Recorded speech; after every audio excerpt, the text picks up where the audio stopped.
we also saw a memo leaked out of Google not that long ago, stating basically, well, we have no moat, and OpenAI also has no moat. Like, basically, there's nothing fundamental stopping open source from eating everybody's lunch in large language models. And I would say that it hasn't quite happened yet, but you can clearly see that avenue unfolding. I mean, right now, Facebook's Llama model, which was leaked onto the internet with little help from 4chan, right? I mean, so Facebook's Facebook put the model out there, but they didn't release the weights, which is a key part of what makes the model do stuff. Then that was somehow leaked into 4chan. Then everyone had it. Then Facebook was like, okay, fine, everyone can have it for non-commercial purposes.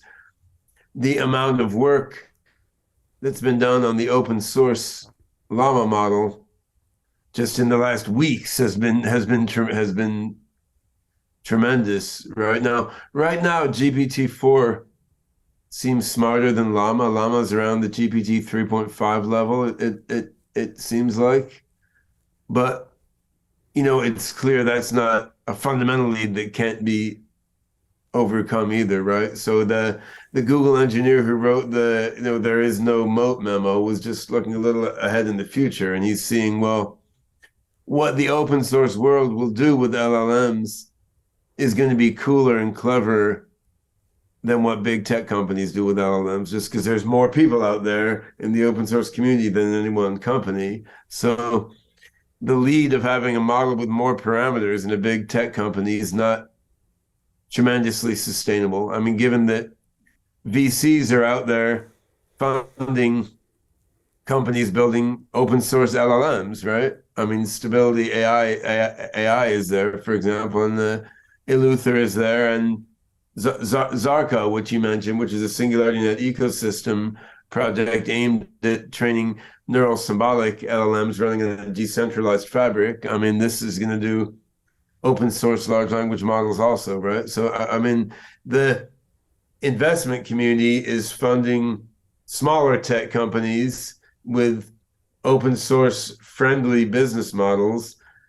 There's no fundamental reason OpenAI is going to maintain a lead there, nor that Google is going to maintain a lead there, really. So, I mean, what we're seeing is pretty much the inevitable catch up of everyone else to OpenAI, and yeah, the dialogues within OpenAI and Microsoft have got to be quite different than what many people would naively think. Because if people are thinking, well, okay, OpenAI owns the singularity, you can be sure that's not what they're thinking internally. What they're thinking internally is everybody basically knows how to do this, and everybody else is putting so much money and attention into this now. Like, how do we maintain a lead given that we've shot our biggest load already, right? Because in taking the next step beyond where GPT-4 is now,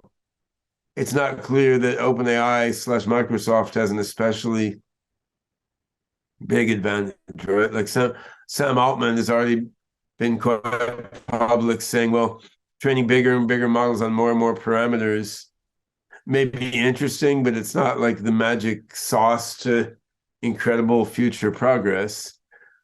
But if the magic sauce to incredible future progress is coming up with a fundamentally altered or improved transformer architecture, or if it's, say, hybridizing a transformer with a knowledge graph and reasoning on that knowledge graph, right, then it's not clear that in taking those further steps, OpenAI has such a huge advantage. I mean, if it's coming up with a better variation of the transformer architecture, well, why not Google, who invented transformers in the first place, right? And if it's hybridizing transformers with logical reasoning engines and other forms of AI, like, why not, for example, us, Singularity Net, Zarka, True AGI, right?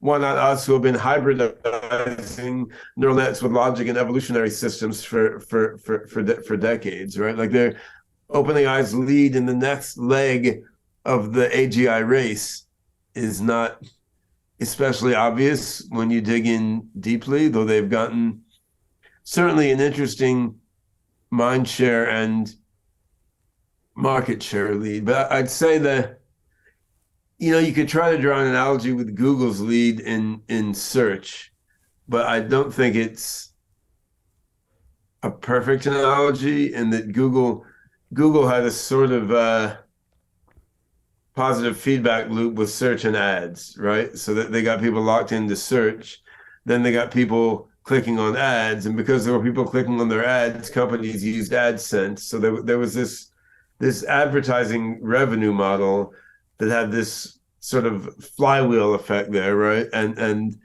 their lead in search sort of boosted this flywheel of people clicking on ads and people placing ads. So Jim Rickards has just recorded a video that's not available to anyone in the public, and he's going to be talking about how this upcoming recession is going to be fast, it's going to be bloody, it's going to be nasty. But at the same time, he's going to show you how you can position yourself to profit from all of this chaos.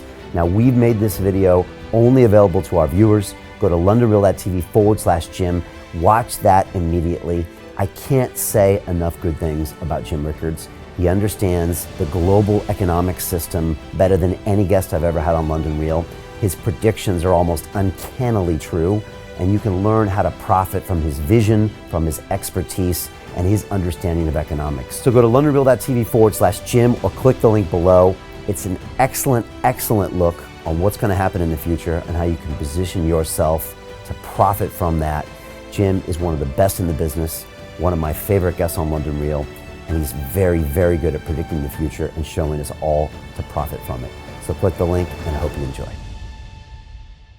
Hey, it's Brian Rose, founder of the DeFi Academy. I've told you my 4-week crypto bootcamp is amazing, but don't take my word for it. This is what my students are saying. The DeFi Academy was an amazing experience for me. It took me totally out of my comfort zone. In this course, I was challenged, I was held accountable, and pushed to do things that honestly weren't always easy. It's been phenomenal, and I can't believe we're already up on our 4 weeks. It has flown by. Going through this DeFi accelerator by far was one of the best courses I've taken. You do this course, you really get into the nitty-gritty of the activities that will make you comfortable with decentralized finance. Thank you so much to Brian and everyone at London Real and the DeFi Academy for even putting together an amazing course like this. Anybody else that wants to do it, please sign up. It is well worth the money.